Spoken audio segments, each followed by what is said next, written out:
Tired of drowning in a sea of repetitive tasks? Today, we're diving into Trello Automation, powered by Butler, to transform your Trello boards into productivity powerhouses. First, open the Trello board you want to automate. Look for the Automation button in the top right corner of your board. Click on it to open the Automation panel.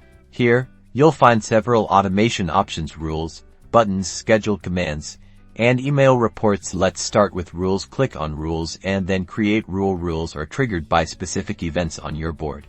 Define your trigger. For example, you can set a trigger when a card is moved to a specific list. Select card move to list, then choose the list that will trigger the automation, like done.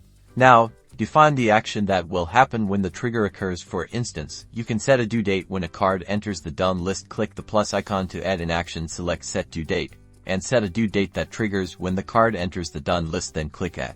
Review your rule summary, give your rule a descriptive name, and click Save. Next, explore board buttons. Go back to the Automation panel and select buttons. Click Create Button. Board buttons let you execute actions with a single click. Customize your button. Give it a name, choose a color and icon. Add actions such as creating a new card. Click Add, then add actions to your button, like adding a checklist to the new card. Once you're happy with your button, save it. You can now use this button on any card on your board to quickly add checklists, assign team members, and more. And that's it. You've unlocked the power of Trello Automation.